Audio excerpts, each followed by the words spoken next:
What up guys? What's up everybody? Sama guy. Yeah, before going faster, allow me to introduce myself again. I go by the name of Malachon and I'm from Senegal, West Africa. Rio City, my town. They call my Pap J, Ibrahim Daw, Mustafa Mane, Dagoud from Belgium, they call my Abou Diallo from Russia, his elder, and I'm saying they call my Amadou Dam Jan, Chemuseri Kumba Mane, Nyame Salon, they call my Mamadou Fall,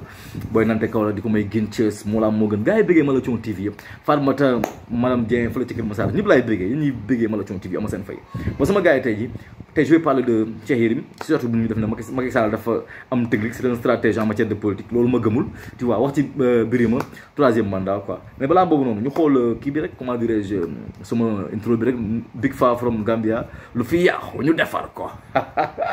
defar ko ñu defar ko lu fi yàqu ñu defar ko ñu defar ko lu fi yàqu ñu defar ko defar ko. Bon sama gars yi su ma xoolee générique ba pare bon Cheikh Yérim nee na dafa toog quoi tu vois nee na Macky Sall c'est un fin stratège politique ba balaa may dee rek balaa may dee ñu juwaale ñàkk rasu ñàkk jom ak warkatu kàddu ak ñemeñ lu salte ñu ne woon ay c'est un stratège quoi tu vois mu ne Macky Sall bu ñu tegee pose kii xam nga li ñu koy doon ay tërëmam yooyu moom rek mooy tërëm naa fexam yooyu rek bu ñu jëlee classe politique bi nii affaire xool fu mu jaar ak Karim Wade xool fu mu jaar ak Khalifa Sall fexe ba Idriss Seck ñëwaat non kii c'est un stratège fii foofu ban stratégie ban technicité moo fa am ak ban stratégie moo fa am ban connaissance moo fa am en Afrique quand tu es comme boo nekkee président mais yaa yor lépp yaa yor kii loi bi yaa yor xaalis bi yow la ñuy cogg yow la ñuy maral yow la ñuy defal lépp nga seet ko ñoom tey amuñu ngor bu ñu ñàkkee ñëpp gis leen muy Idriss Seck bu ñàkkee ñëpp gis ko keneen bu ñàkkee ñëpp gisoo nga Macky Sall dafay teg ay tegul dara il a en face de lui ay nit ñoo xam ne amuñu rasu ñàkk jom gëmuñu seen peuple seen bien personnel moo leen arrangé loolu rek la ku bëgg ku wéetali ak ku yoon fu mu fanaan la donc man gisuma ban stratégie mais nag je vais venir cas par cas ci li nga wax ma wax la cas bu nekk ay cas premièrement damay ñëw mu ne fu mu jaar ak ay Khalifa Sall nga may wax mais ne me parle pas de Khalifa Sall bul ma wax waxi Khalifa Sall du dara ils n'ont pas de l'audace ces gens là n'ont pas de l'audace te Khalifa Sall mën naa wan ne mën na bañ du nekk président Sénégal parce que il n'a pas de l'audace il est timide pour cela premièrement il est timide deuxièmement mooy ñemewul lu metti te pour nga nekk président da ngay ñeme lu metti Abdoulaye Wade amee ko lu yomb Macky Sall du mën amee ko lu yomb mais liggéeyu ndey Macky Sall liggéeyu ndey yaa fi sa say tax a falu dem nañ deuxième tour bi ñu demee deuxième tour gisuñu kenn ñu xool kii Niass muy vieille casserole ñu xool Bathily muy vieille casserole gars yi jàppal ko naka demal loolu rek la fi yaa fi sa say tax a falu Macky Sall il n'a pas été plébiscité par la population sénégalaise bëgguñu ko woon xamuñu ko woon course bu muy départ kii la woon tokaar la woon tokaar bu jël pays Macky Sall loolu bu doon pays ku ne Macky Sall koy jël multimilliardaire ngay doon parce que tokaar la Niass lañu gënoon sóor ak Idriss Seck moom mu génne nekk tokaar donc gëmuñu ko loolu Abdoulaye Wade kese moo fi ñëw 26 ans d'opposition gagné ñaari élection la ñu gars yi sàcc ko mu ñëw tu vois léegi Khalifa Sall j'en viens à lui Khalifa Sall yow mën nga toog ñu tëj si loo xam ne tey du yoon tëj la loo xam ne yow boo mu la tëjee kii dafa war a tëdd kii le gars là Pape Diop Mamadou Diop ñi nekkoon Dakar maire de Dakar yëpp dañoo tëj parce que c'est une pratique ancienne bien vrai que bokkuma ci moo gën du man rek mais ñu jël chaîne bi jël si benn moyen muy yow jël la néewal la doole tëj la nangu say bien te gars yi ñoo xam leen de grâce présidentielle day arrêté peine bi mais arrêté wul sanction bi de président bu la gracier nga doon fay 100 millions da nga koy fay de grâce bi nag mooy dama da ngay génne prison bu fekkee occupation donc on peut comprendre bu tax Khalifa Sall tey ji dugg mode avion parce que gars yi daa am fu ko Macky Sall kotto poñe ko politique sénégalaise bi tey ji Macky Sall kenn rek la fi poñewul muy kan muy Sonko rek la fi poñewul de maa ngi ñëw si Idriss Seck nga dama ñëw si moom dañ koo poñe tu vois ñi poñe ñi Macky Sall poñe teg leen jàppaleen suul leen ñooñu dama si ñëw léegi Khalifa Sall yow ñu tëj la nga génn ñuy oote corona nga sol sa tout blanc comme un pigeon blanc di ñu ne man je suis venu man paix laa ñëwee quoi man dama ñëw tey ji pour indi jàmm yow Khalifa Sall boo doon politicien nekk góor yàlla dëgg looy def da ngay génn gars yi na la waxal nga ne waxuma léegi je parlerai au moment propice toog Macky Sall génn nga ñëw ne gestion bi nii ni ma tëjee du yoon waruma tëj nii ak nii su ma tëjee dafa la tëj Pape Diop dafa la tëj kii dafa la tëj kii wax ay waxam ne rakam na génn 6 milliards yi mais ñu génn nga ma ne un agneau blanc toog si corona bi mu ci ma demandé yaa Macky Sall da ngeen jàkkaarloo ban genre de discours ngeen war a am quoi boy dama la tëj xam naa dama la tëj quoi parce que xam rek bañu ma la quoi mais politique parfois da ngay joxe ay coups yóbbu quoi mais vraiment tey sérieux mais fa la ma éliminer quoi parce que affaire yooyu noonu parrainage bi soo bokkoon dafay gaañ quoi non monsieur le président j'ai compris mais après xanaa doo bëgg a troisième mandat doo bàyyi ma kon loolu la góorul quoi parce que bu nguur dafa neex sama rakk ji lu mu def fi dafa rëy quoi tu vois donc fu mu ko xam ne mooy kii te panko quoi ma jël Idriss Seck mooy gën quoi tu vois jël ma pourtant naa ko assuré de Bart mën na xuloo de non Bart yow dalay trahi Bart gëmatul de gars xam ne ñëw tàppan nga xool demal naa ko gérer après loolu fa ma Khalifa Sall mu ngi madame Faye Sall loolu lañ fa wax amuñu dara lañu fa wax mu ngi xool naan yaa ma tëj ki naan maa la tëj ndax lii Khalifa Sall n'a pas une audace politique ba pare ngeen poñe ko donc foofu amul stratégie da nga këppal doole nga jaay ko doole bëgg am nu loolu ut si politique bi xam ne bu fa nekkoon du la arrangé nga ñëw dafay audit si tàng nga jël ko pakate ko tëj ko dem moom mu neex nga génnaat ko donc moo Khalifa Sall Idriss Seck Idi faux président marabu bi juumul de dina def 4 participations élection présidentielle ñàkk a yëpp mu ne ko Idi faux président na ko da nga participer 4 fois mais doo am dara mu dem amatul dara Idriss Seck il n'a plus rien il est fauché amul dara loolu gars yi ba ñuy wax balaa may dañaan ay milliards mu am yëpp ba milliards du jeexee noonu sax waaye dama la un bien mal qui ne profite jamais il gotten good seldom prosper tu vois amul dara lu moom da koy am fu ne dafa sonn dafa miser 4 fois daanu te bu miser waatee day daanu tu vois ba pare nag Mame Mbaye Niang moo génn preuve à l'appui man vidéo bi posté woon naa ko de boo bëggee ngeen am si Baol TV nga xool vidéo Mame Mbaye Niang mooy génn di wax chèque yu mu signé ak yéen ak traçabilité gars yi am si moom ay preuve yu leer poñe ko moom it dañ ko poñe comme ni ñu poñee Khalifa Sall poñe mut ba mot wala ñu ndëppiti xër gi da lay dal loolu la moo tax du wax du dugg ci yenn yi du ci dugg kenn la ñu poñewul muy Sonko ani stratégie bi foofu noonu poñe Khalifa Sall jël candidature poñe Idriss Seck jël candidature Madické Niang ñëw def campagne électorale Madické Niang def campagne xaw a am tuuti buzz ngeen jëlee ay comptam mu kaas ñu ne ko boo bàyyiwul politique bi di jéem a kii bi daan nga kii mu ne moom bàyyi naa sama sëriñ ma jox ndigal teel toog na le Issa Sall le pire kenn xamul fu mu ne Sonko nekk fi le seul opposant su génnee tey ji yenn Sénégalais yu dofe naan lan day tere màggal dañ taw kii tu vois man Sonko ma gën bilaay Sonko ma gën man Sonko ma gën fuuf bu leen man ba rek rasul laa benn conférence bu rafet laay def conférence de presse bu rafet dem États-Unis toog fa joxe sama expertise ñooñu quoi ay dem ay Kenya quoi ñi bëgg lu baax ñoom kii noonu bu ay Rwanda ñoom Paul Kagame ma dem foofu joxe sama expertise quoi def loolu noonu quoi deret ji bu ma laal mu leen di seen parce que moom xam-xam bu am mën na dund ba dee mais da ngay gis koo xam ne tey ji yaayam ay bokk na natta papam def na ay prêt bi bëgg a dee isin ay fil buñu ne bourse sociale ñu rang pour ñu jox leen ko bu dee ceeb ñu bind ko jox ko fa ce même gars là ñoo ñëw di défendre Macky Sall donc mu ñaat sama sujet ani fin stratégie bi bu dee Karim Wade mooy troisième bien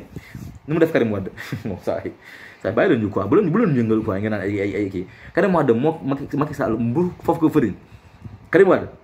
mais ba léegi damay li ma gën a def ay ren mooy maanaam da ngay Sénégalais yu ñàkk a jom daal la Karim Wade Fra mën nañu ko ñëw te ñoom ñoo wax naan Karim Wade dañ ko jàpp de ñoom ñoo wàccee Ablaye Wade ndax Karim Wade parce que dañu fi du dynastie du royaume amul bàyyi dem nga kii mais ce sont ces mêmes gens là ils ne sont pas constants dans les idées ñoo ñëwaat tey ji naan Karim Wade dana ñëw léegi ma ñëw ci kii Karim Wade bi ko Macky Sall di jàpp indi ay avocats yu lu jeex jël bourse muy samp ko pervision mu ñëw pour témoigner xoolal indi fi ay avocats yu ne avocat chinois thaïlandais avocat lu ne indi na ko fi jàpp ko lii moo tax ñu jàpp ko mais suñu xam ne lu tax loolu pourquoi ñu bàyyi ko limitamment bàyyi ko ba diggu dañu jël ko yóbbu ko signé ak moom dil comme quoi que ne booy bi tey jii bien que règlement de compte la règlement de compte mooy la ma waxoon ne kii Macky Sall mënul bëgg ci àddunaam Karim Wade parce que Karim Wade moo ko naroon toroxal Macky il a échappé belle dana ba saa waay booy kaay def sa kii bilan kii annonce bi Pape Abdoulaye dana ko yaay kan pour woo sama doom daxaale ko moo tax Macky Sall bu xoolee Karim Wade xool bi day jóg parce que da ko doon def faxiir la ko doon def di nga xam ne say sëriñ sa di jooy naan bu leen ma tëj ngir yàlla faxiir la ko doon def moo tax après bu mu jàppee Karim Wade bu bëggee bàyyi sax xam nga rancunier la ñun on a un président rancunier day xalaat rek noonu tax ma jàppoon ma dama ko bàyyi kii nii bu doon kii suñ ko toppoon dute laay ndékkee ak mburoog karité loolu demee règlement personnel mais après def lañ seen i deal ñoom ñu ne ci kaw quoi waa caaleen cekkeen waddeen ñoo ñu ne ci kaw quoi ñu sant ay gay ay saar ay puy ñun moom Sénégal xam lu fi nekkee ñu rek voté seetaan leen seen i doom ñu leen ne pousse dañu war a bañ loolu il faut que ça cesse loolu il faut que ça cesse Sénégal kenn moomu ko ñëpp a ko moom amul kenn si ñoom ku juddoo Cap Vert ñii Fatick lañu juddee ñii kii kon ñëpp a moom Sénégal fii le pays est ouvert à tout le monde mais lu tax ñu war a bàyyi léegi koo xam ne tey démb il était rien léegi ñoo xam ne tey seen papa yi kenn nekk soon ay milliardaire ñun ñëpp Sénégal la leen defar sax suñuy xaalis muy man muy yow suñu xaalis boobu lañu jël di réewante suñu kaw seen doom yi di si jàng di jënd ay Rolls Royce Bugatti suñu ba lépp suñu xaalis la parce que ñoom ñii seen papa yi ay planton lañu woon ñi seen papa yi ay baykat lañu woon ku si defaru Sénégal moo defar parce que jot nañ ndaxali rek ñu dénkal leen suñu ndaa ak ngeen may ku nekk mu naan ngeen jël yéen di ko war a naan yéen ngeen teg loolu fan foo leen teg loolu laay bëgg a laaj quoi foo leen teg loolu un hypocrite comme c'est sérieux c'est naan ils sont stratégiques nu mu gérer Karim Wade affaire Karim mooy ma la amu leen rasu vous n'avez pas de parole donnée yërëmu leen seen askan loolu ngeen di juwaale parce que da ngeen Sonko boo gisee toujours muy wax naan su ko gis li ak parce que rus na fen ragal na vaar mais quelqu'un comme Cheikh Yérim Seck ragalul vaar dañuy wax li tey si bu nit ci ñu génn ci Birima day wax tey lii mu génn ci ah le président day wax li tey suba mu génn ci damay def 5 ans su ma ñëwee 2 ans 5 ans 7 ans lay def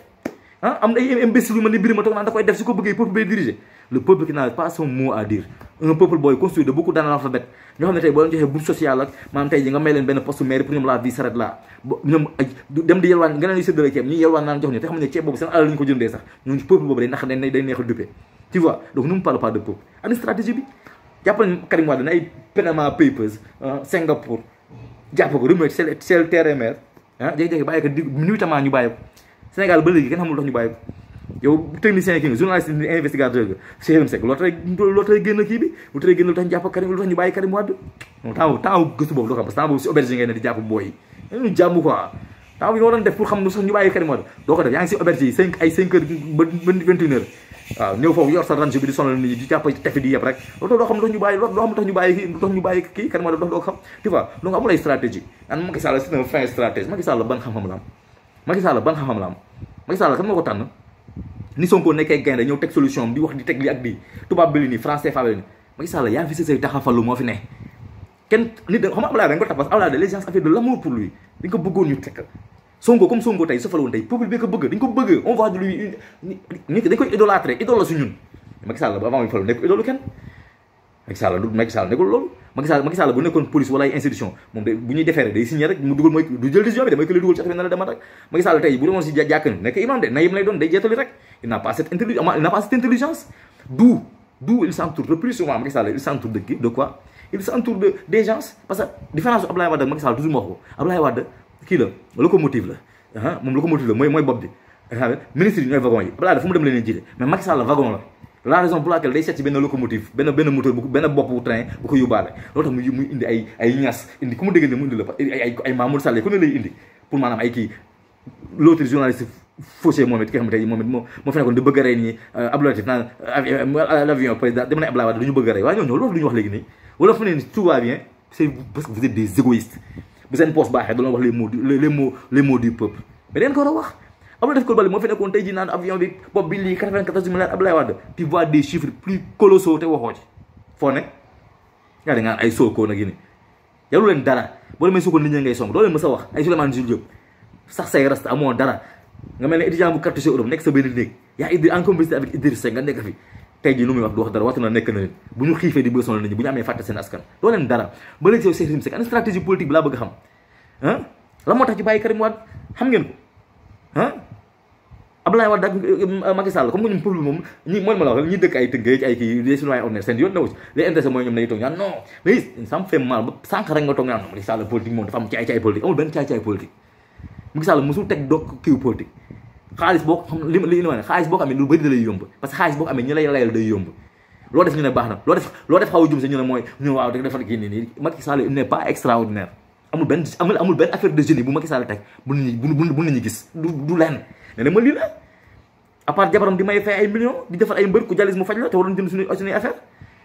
à part mu jékki-jékki fal kii ministre daaxal ban affaire ban génie la fi def benn génie tubaab bi ñoo ko may fit nekk mën nga def teer pour lekkaale seen xaalis seen i dóor créer affaire ban génie la am ki n'a aucun génie c'est un président par défaut tu vois moo tax mu dabkat nii moo tax il s'agrippe prêt à tout même au 3e mandat tu vois man loolu du ma bett parce que yéen lay bett tu vois donc ani stratégie bi Macky Sall am laa bëgg a xam Cheikh Yérim ngeen mënoo nii mais yow Macky président boo xam da ngay jàkkaarloo comment dire ay gars yu xiif gars yoo xam ne tey jii sàcc nañ alal li ñu sàccoon jeex na ana Souleymane Ndéné lu ma waxoon que ceux qui transhument mérite d'être fusillé anamu mérite d'être pendu anamu parce que xaalis bi ñu teg commencé da ngay rallier ana Diagne Fada da ngay rallier ana Moussa Sow xam Moussa si père maître gi da ngay rallier ñoom ñëpp ay rallier parce que amuñu wurasu amuñu dara ay politique du biir day xëy wasi nag affaire seen terme yu salté yooyu ñu créé pour mën a lekk peuple bi doo leen dara Sénégalais yi ñu war a yeewu yéen a war a yeewu yéen Sénégalais muy man muy yow xam ne ñii ñun intérêt suñu ñàkk courant bi coupé eau potable seen yoon newu ci ñoom seen jeu de chèque la ñuy teg di ko teg bu waa càlleen jotee une touche de balle jox waa cekkeen pare jox kii soo waxee non joxal kii mooy gën a mën a kii loolu mooy stratégie am gis stratège Cheikh Yérim Seck bu la nekkee ne c'est un fin stratège parce que boo defee sa viol mu gracieux moom tegal la tànk ko kay tissueli nga ne yaaraamu ko laa fu Macky Sall ne tissueli yow Cheikh Yérim Seck nga ne yaaraamu ko laa fu mu ne tissueli nga ne yaaraamu ko laa yow Cheikh Yérim Seck da ngay d'accord Macky Sall bu waxul dëgg saa dëgg la parce que fu mu la jëlee voilà fu mu la jëlee moo sori lu jógee fu sori jël na la kaso fayal la say loi dafa lu ne nga def stratégie ay ni man je suis sûr que ne bu fekkoon yaa Macky Sall ci kiw leen nii beneen discours ngay tenir mais amoo ngor muy yow muy Birima moom naan non troisième mandat moom su ko bëggee mooy loolu parce que tamit moom mooy li ma la wax bi nga madame Sall madame Faye ay oto 75 millions la ko may mooy Mercedes yooyu noonu xam moom Mercedes yooyu mel ni Range yi non c'est-à-dire yooyu la ko may tu vois moo tax mu ne nii loo xam ne Macky Sall nii nii Birima sa daa mënul muñ quoi Birima moom daa mënul muñ ci plateau quoi mu mel ni mbaamu xoox noonu buy ñëw di wax di yuuxu di sonal un syndicaliste tu vois que dans un pays normal di nga gis syndicaliste bu ay këyit ñaata syndicaliste ñoo fi nekk amuñu dara dafa mel ni un professeur au Sénégal mu garal la ñaari Range mais loolu c'est extraordinaire li ma waxoon ci Khalifa Sall un professeur de ciseaux mi defar ko ñu defar ko lu fi yaaxu ñu defar ko ñu defar ko